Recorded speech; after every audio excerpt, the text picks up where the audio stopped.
Howdy and welcome back to CS 128 Honors. In this lesson video, we'll be talking about debugging, which should be helpful for your final project. So debugging is kind of like being this dog, right? You have a lot of fires going on, you're not quite sure where to start, and just being like, this is fine, we're going to find a way to get through it, right? And so here's a quote from a University of Illinois professor that debugging sucks, he hates it, right? There are ways to make it easier, but at the end of the day, it still sucks, right? Finding a bug can take forever. It happens to everyone, and you just have to kind of work through it, right? And so there are some ways to avoid bugs, and then there are ways to make finding them faster, right? So some ways to avoid bugs would include, for example, writing clear code, right? If you have code that like you're just using the letter A, B, whatever for your variable names, and you don't really know what's going on, then it's going to become harder for you to debug it later on. Writing unit tests. If you write unit tests for your code, and then let's say later on you make a change that breaks one of your tests, then in that case, you know that you've probably introduced a bug somewhere, and you need to go back and take a look at your unit test and what it's testing, right? So unit tests are a really great way to very quickly identify when you've introduced a bug. Then there's abstraction and encapsulation, which is to take one big function and break it into much smaller functions, right? So instead of writing some code to, let's say, send a message to the network, maybe you write some code to connect to the server, then to write whatever like metadata, and then to write the message, and then put all three of those smaller functions inside your bigger function to send a message to the server, right? And that way, if let's say you change something in how you connect to the server and it starts breaking, you only have to look at that part of the code. So abstraction and encapsulation helps you avoid having to look at many different parts of your code. And then this is not really sort of a official thing, but basically tweak and run is what I would call adding a couple lines and then running again, right? So this is a really helpful way of working on code is you only start adding things in incremental small batches. And so like, let's say you add 5-10 lines, you want to test it again and just see where you get, right? You don't want to write your entire file and then at the very end run it and see that there are a million different things wrong with it, because then maybe one bug causes another bug and you're looking at the second bug thinking, oh, why is this happening? And you're assuming that nothing before that is causing any problems. So by tweaking and running and only making small changes before testing again, you're not going to run into that as much. Some other things include pair programming, right? Two heads are better than one. If you're working with someone else who's looking over your shoulder, then you're going to have twice as much of a likelihood of spotting a mistake, especially because you'll need to be talking and sort of making sure that your buddy, when pair programming, is also on the same page as you. Proper Git usage is another one. This is a little bit more towards how do you fix a bug once you found it, but essentially by using Git properly, you can isolate bugs to specific commits, and that way you can once again only have to look at a certain number of lines, right? So if you use Git correctly, it makes it easier for you to identify those bugs later down the line, as well as prevent them from being introduced into, say, production variants of your code. And then finally, code reviews are a really great way for someone who's potentially more knowledgeable or has more experience to give their input on what you've been working on. And if they have some sort of qualm or worry about what you've done, then a code review is a really great way for them to add input in a way that will allow them to sort of get that out there and for you to address and respond to it depending on whether or not it might actually be a problem, right? So let's say that there is a bug somewhere in our code, right? Is there some way to make it less painful? Because as we all know, debugging can be really painful sometimes and we wish we wouldn't have to do it. Well, the answer to this question is yes. And the really short answer is don't be like NASA. So this is a little bit of a joke cartoon, but it's based on a real story where some NASA engineers accidentally were using the wrong units on their climate orbiter probe for Mars. And so this $125 million probe that spent 10 months going all the way to Mars crashed into Mars because they were using the wrong units, right? And this is one of those things where it wouldn't have been that painful to catch it when they were writing this code, right? And to fix it then. But as you go down the line, let's say that they were finding that out halfway during the journey, then they have to beam it up in some sort of patch update to the satellite and everything else. It becomes more painful, and then by the time that they realize that after it crashes, now that's a $125 million mistake, right? So the earlier that you're able to catch bugs, the less painful that they'll be to deal with. And so bugs are kind of like a disease, right? The earlier that you catch them and realize that they exist, the easier it is to solve, right? It's much easier to take a certain medicine when you're just starting to get a cold or whatever than it is to have to go into some sort of surgery because you had some weird complication, right? The earlier you catch things, the better it is to keep those bugs out of your code. And so, for example, let's say we wrote some buggy code at the core of whatever application we're writing, and then we start writing some other things that are based on this buggy code and rely on it as a function. And so we keep writing more stuff, and all of these things are all depending on this buggy code. We even write like something else for other developers to work on it, and then we find this bug, right? Now all of these other functions are potentially invalid because of this code, right? And it might be that it works 99% of the time, but when this buggy code hits one edge case, then everything else breaks, right? We don't want that, especially in safety critical applications like, say, a car or some sort of other vehicle where if you have code like this, it could lead to someone getting seriously hurt. So, how do we debug, right? We now know like catching bugs earlier is the best way to do that, and we've talked about like the various ways to identify bugs early. But now let's talk about how we can actually go about debugging once we've identified that there is some sort of bug. And so where are these bugs coming from? Well, they're typically when you're making assumptions about your code that aren't true, right? So if you're assuming that your code is doing one thing, let's say multiplying a number by 2, but in reality it's doing another, let's say it's doing mod 2, right? Those are two completely different operations, and if you are thinking that it's doing multiply by 2, but in reality it's doing mod 2, you're going to have a lot of different issues, right?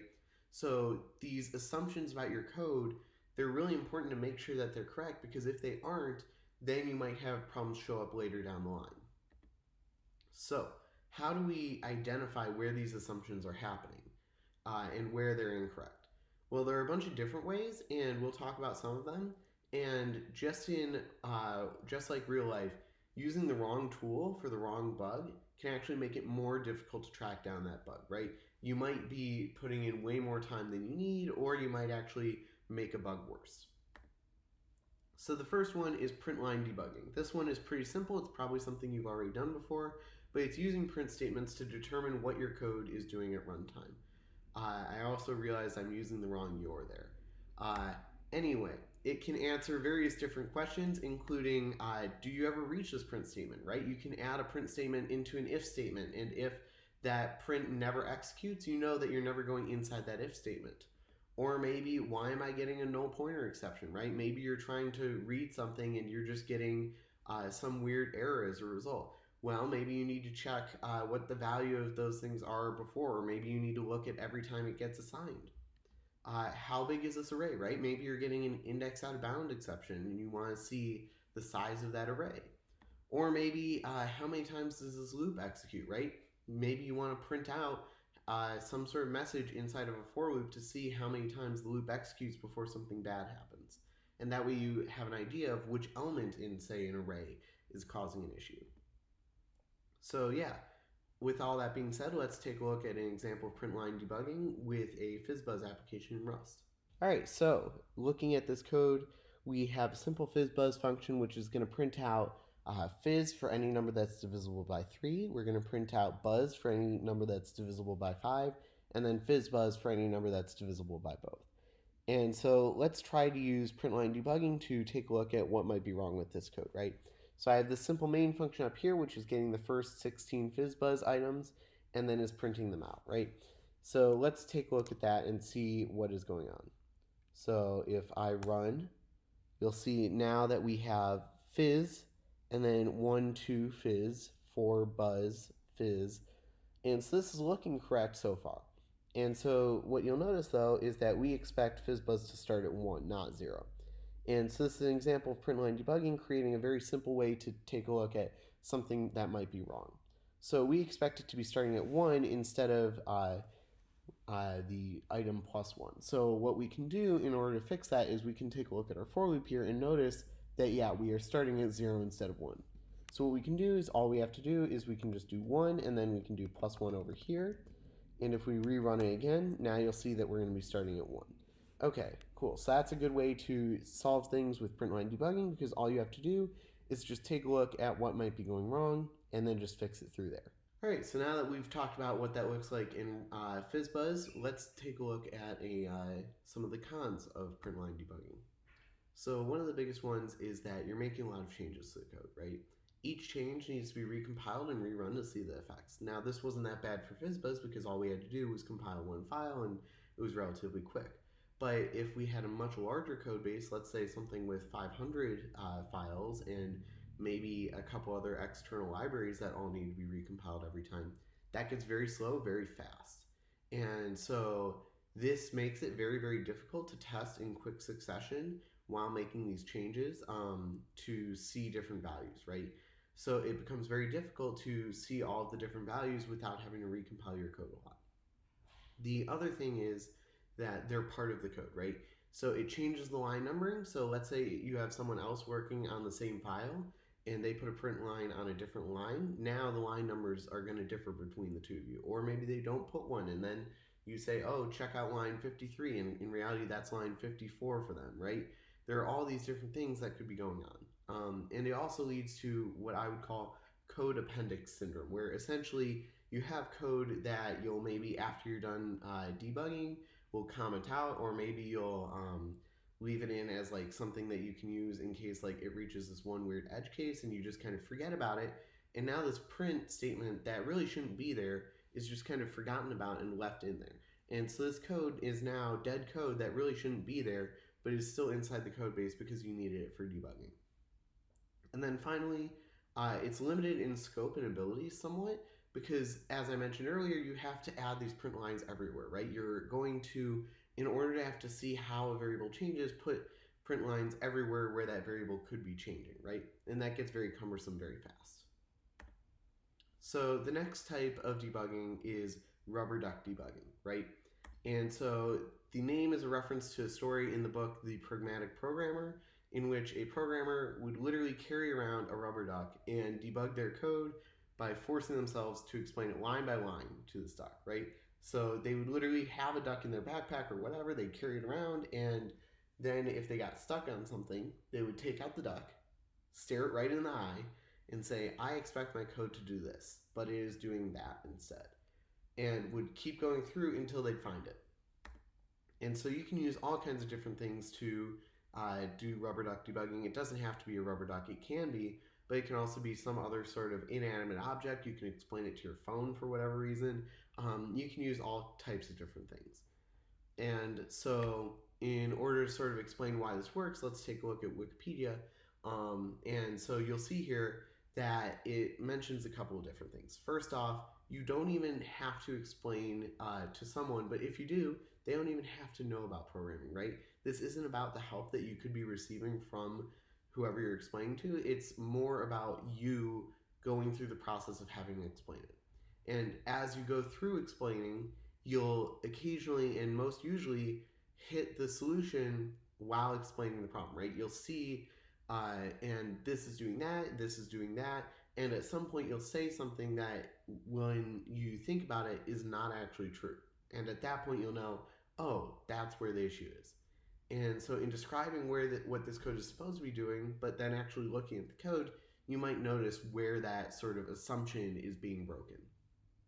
And more generally, teaching, just like anything, forces you to look at it from a different perspective than when you were actually learning it, right?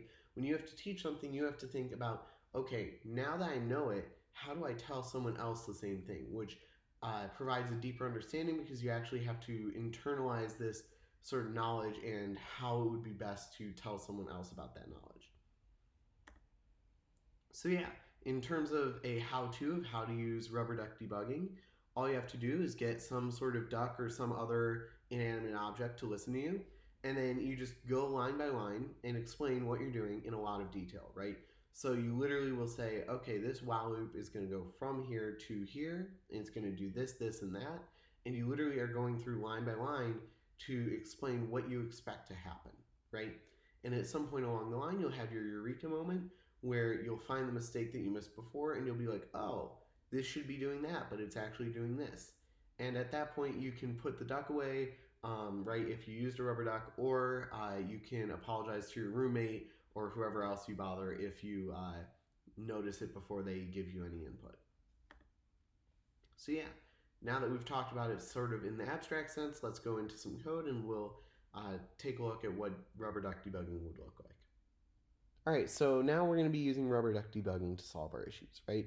So in the last time, we identified that we were going from 0 to 15 instead of 1 to 16. But now if we run it again, you'll see that we go from 1 to 16.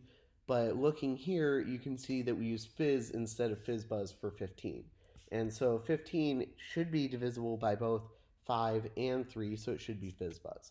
So let's use rubber duck debugging to try and solve that. So at this point, take whatever inanimate object you have. In this case, I have a rubber duck. And we'll try and look through what's going wrong. So I'm passing in 16 here, and I'm creating a new vector that's resizable. And then I'm going from 1 to 16, and I'm just pushing back fizzbuzz helper of I. And so we know that all of them seem to be working aside from the 15 case. So we can pretend that we're passing in 15 here.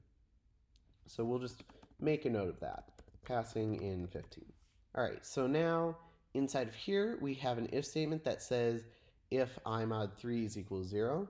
So let's take a look at that. So 15 mod 3, so 15 divided by 3 is going to be 5 with 0 remainder. So 15 mod 3 is going to return 0. So that means that we're immediately going to go into this fizz case instead of the fizz buzz case down here. So some ways to look at how we might want to fix that is how do we potentially get this if statement to run first? Well, the first solution would be to just put it above here and just have it be a separate if statement. But instead, all we have to really do is just take this if statement and put it on top of here, and then take the old one and put it where this one went, right? And so now it'll execute in the order where fizzbuzz will run first instead of fizz running first. And so now we can remove this comment because we understand by running through this that, oh, it was running fizz instead of fizzbuzz because it was checking one of the conditions for fizzbuzz before it was checking for both of the conditions to be correct. And we want this condition to take precedence over this one. So now that we figured that out, let's try and run this again. So we'll do cargo run. And you'll see now we get fizzbuzz for 15, which is the correct response. So yeah, let's go back to the slides. So yeah, finally we have debugger tools. And so debugger tools are the sort of jack of all trades of debugging. It really helps you do both print line debugging and rubber duck debugging at the same time, but more effectively usually. So debuggers are a way to allow you to stop your code on any line and then control what happens from there and see all of the variables as you're going through it, right? And so they're incredibly powerful because they give you the power of print line debugging, but allow you to do it without actually modifying your code. And they also allow you to sort of rubber duck debug by just kind of going through it line by line as it would normally execute. So yeah, let's take a look at that fizzbuzz code from before, and we're going to add a breakpoint and start running a sort of simulated debugger here, and then we'll take a look at it in VS Code in a minute. But so as you'll see in the top right, there are a bunch of different buttons. From left to right, they are the continue button, the step over button, the step into button, the step out of button, the restart button, and the stop button. And don't worry, we'll go over each one individually in a moment. So to start off, we're going to notice that the execution will start running and it will go all the way up until our breakpoint. So in this case, our breakpoint's on the first line anyway, so it's just going to stop at results. And so now we can click the step over button, which will step us over to the next line. And so now we're at this for loop. We can take a look at the length variable or maybe look at results to see what the result vector looks like right now. But let's say that all looks good to us. We can now step over again inside of the for loop. And at this point, we now want to see what's going on inside of the fizzbuzz helper, right? Because let's say we tried running this before and we noticed that some of the values were correct, some of them weren't. And so now what we can do is we can go inside of the FizzBuzz helper by clicking step into, and that will bring us inside of this function now. And so now that we're inside the FizzBuzz helper function, now we can take a look at what's going wrong, right? And so we know from our for loop up above, but also if we were to look at the variables in the side panel, that I is 0, and so 0 mod 3 is going to be equal to 0, so we're going to have the case fizz printed out, when in reality we don't expect it to be fizz, we expect it to be 0, right? And so now if we click the step over button, you'll see we go to that return statement, and we now know that it's going to be printing fizz, right? Which is not what we want. So now that we've identified the bug, we can keep going and take a look at some other edge cases. So let's say we want to do that. In order to do that, we'll use the step out button to bring ourselves back out of this FizzBuzz function. And now at this point, let's say we want to sort of take a look at it with a fresh set, right? We want to take a look at the end result without having gone into that FizzBuzz. So what we can do is we can use the restart button to put us back as if we had never executed this first round of debugging. And so now that we're here, we can now add a second breakpoint and use the continue button to go through the entire array and just be able to inspect the results. And so when we click that continue button, it'll very quickly execute all the code as if it were running like normal, and then stop at the next breakpoint. And don't worry, it could be a breakpoint inside the FizzBuzz helper as well. That's totally allowed as well. And so finally, if let's say we now took a look at results, we understand what's going wrong, we can now use that red stop button to shut down the debugger while we go and make some changes. And so the red stop button is actually really important because you need to be able to stop your program in order to recompile it so that the debugger can actually have the up-to-date code. So yeah, now that we've taken a look at how debugger tools work in sort of an abstract sense with this code demo, let's take a look at how we would actually doing it using real VS Code. Alright, so now that we're back in our code, I've erased the changes that we made for the last couple of examples, and we're going to try and fix FizzBuzz again, but this time only using the debugger. So the first step in using the debugger is to set a breakpoint.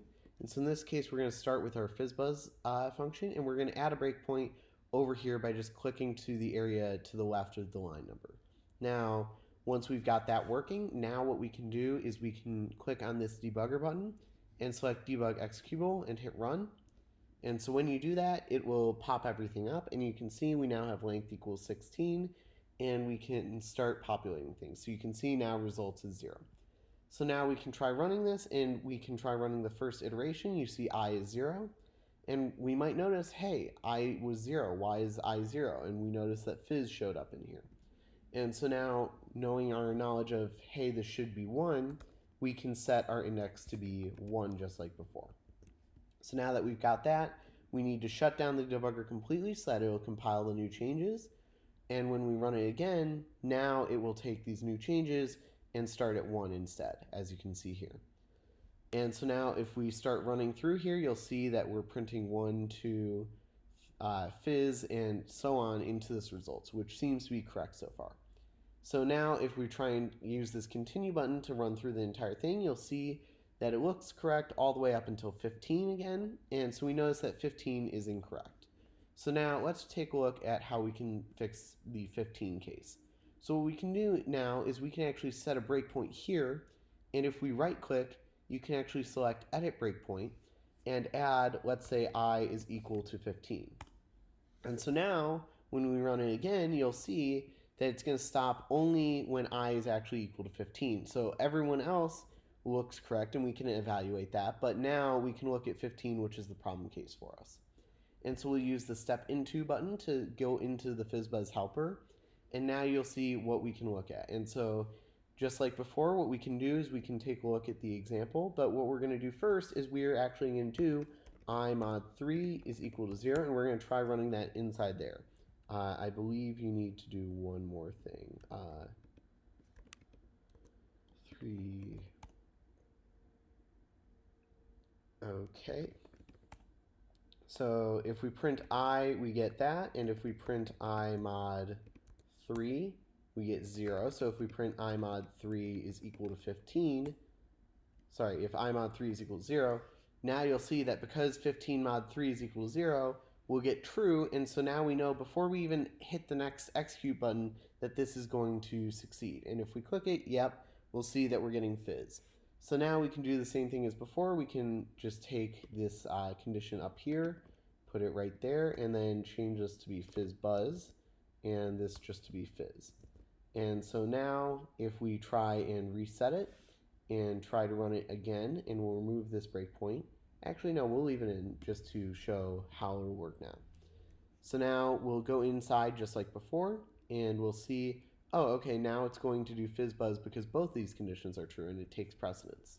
And so now it'll return, and now we can step out, go back to our main function, and start letting it print. And as you can see, when we print out now, we get fizz buzz instead.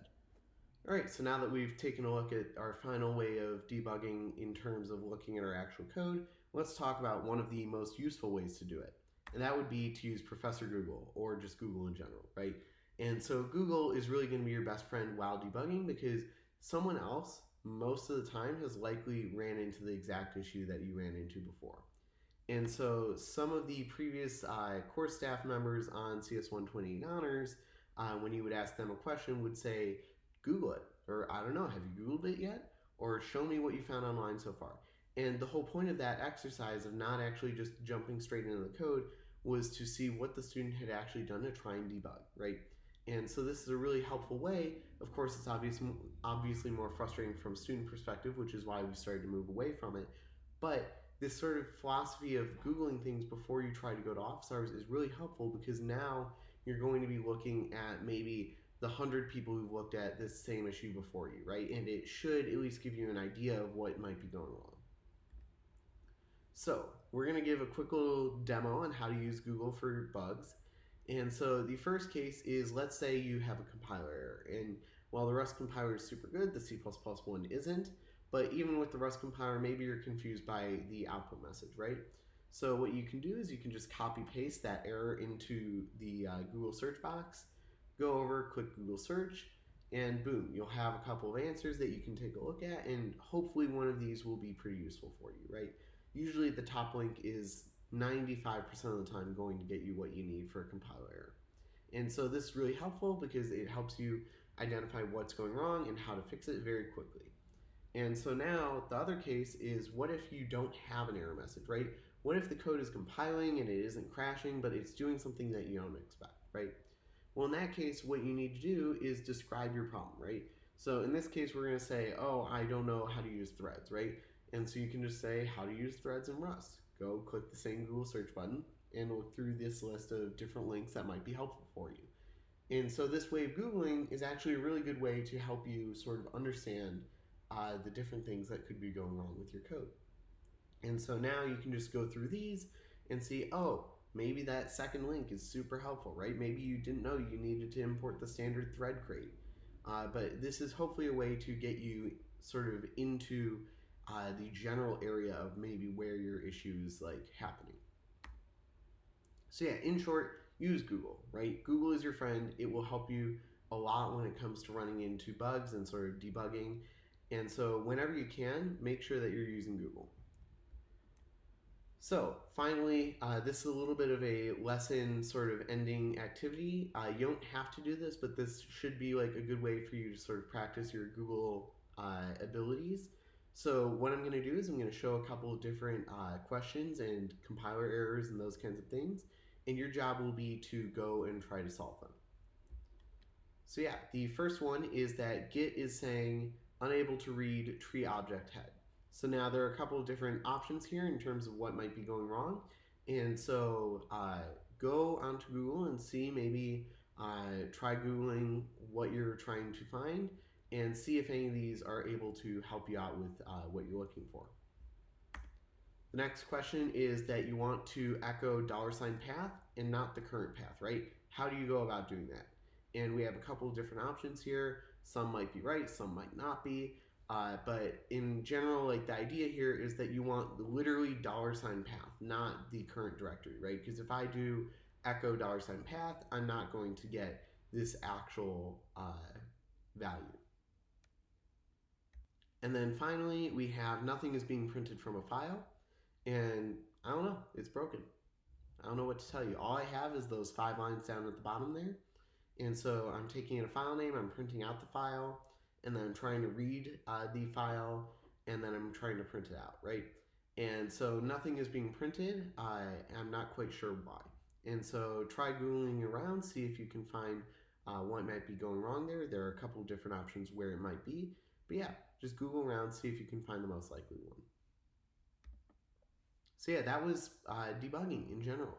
Hopefully this will be helpful for your final projects as you start to work on projects that the core staff might not be familiar with. It should help you sort of get at least a baseline understanding of what's going on in your code, so that way you can potentially get more help when you're in office hours or be able to solve the problem all on your own, right? Debugging is one of these tools that even if it's not about Rust, if it's some other language, it's really going to stick with you, and it's one of those things that will make you a better programmer in the long run. But yeah, hopefully you enjoyed this lesson, and we'll see you in the next one.